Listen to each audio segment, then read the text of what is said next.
په قسمونو سالار صاحب په قسمونو مخلوقات دي پیدا کړي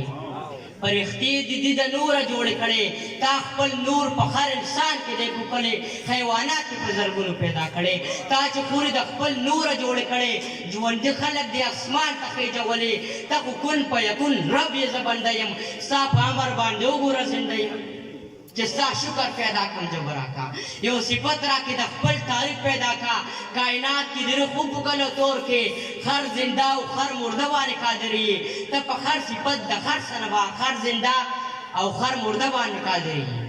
ستا قدرت هر ذره ذره کې ښکاري ته اوبه دې په هوا کې ودرولې تا د ځمکې نه دایرې راتاوې کړې ته خالق یې ته مالک یې ته مولا یې ته په هر صفت د هر څه نه بالا یې ته الله یې ته الله یې ته الله یې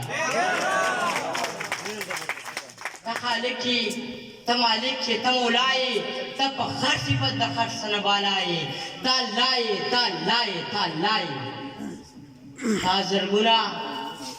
او بشمیر ستا د علم خد معلوم نه دی مالکه ستا د رزق ورکړه ډېره د بې درېغه اسمانونه دې په څو قسمه پیدا کړل اکبر الله ستا د علم خد معلوم نه دی مالکه ستا د رزق ورکړه ډېره د بې درېغه اسمانونه دې په څو قسمه پیدا کړل ته واحد یې ته یکته یې ته مولا یې ستا زرګونه او بې شمېره مخلوقات دي په هوا اوبو په ځمکه کې حیات دي یو بنده او بل ستا ذات په پاتې کېږي نور دا هر څه به په یو ورځ ختمېږي لکه غر چې شو فرعون په رودینل کې څومره زور دی اچولی و بابل کې تا شعور دی هر بشر ته وربخلی تا کتاب د راه راستې رالیږلی څومره علم دی په دې کې رابخلی د نبي اخر زمان له برکته زما جوق لګویا له خپل صفته ما محبوب دی په ثنا کړه ثناخوان چې خمیش مې په خوله دغه بیان چې خمیش فرعون د خون تباه کړو خپل دریاب کې په خپل اس او یوازې د مور په تخته باندې پرېښودي شیداد له د په یو لخت د جنت کړل تصنیف یوازې د مور په تخته باندې پرېښودي شیداد له د په یو لخت د جنت کړل تصنیف او په ژوند په کم عمر باندې توفه کړلو خدایا محبوبه سي کمکه لګوي د ژوند جرس أعوذ بالله من الشيطان الرجيم بسم الله الرحمن الرحيم السلام علیکم ورحمۃ اللہ وبرکاتہ د ټولو ډېره زیاته مننه او د رحمت شاهکار صاحب ته د هغه په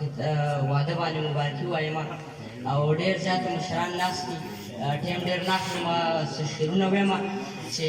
ستا د حسن خو مثال نه پیدا کېږي جوهر زمانه چې صرف ستا د حسن خو مثال نه پیدا کېږي تا به هېر کړمه نه سوال نه پیدا کېږي تا د حسن خو مثال نه پیدا کېږي او تا به هېر کړمه نه سوال نه پیدا کېږي بزرګان چې د دین څو پورې ژوندي وي په دې ځمکه به د جال نه پیدا کېږي بزرګان چې د دین څو پورې ژوندي وي په دې ځمکه به د جال نه پیدا کېږي او دا ملا نه په مذهب پسې بد وایې زما به تا سره جنجال نه پیدا کېږي دا ملا نه په مذهب پسې بد وایې زما به تا سره جنجال نه پیدا کېږي او زه پیدا شومه که نه پروا مې نشته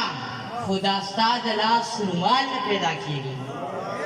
زه پیدا شومه که نه پروا مې نشته خو دا ستا د لاس رومال نه پیدا کېږي پښتانه دې تر مثال پورې لاړ شي خو محبوبه ورک مشال نه پیدا کېږي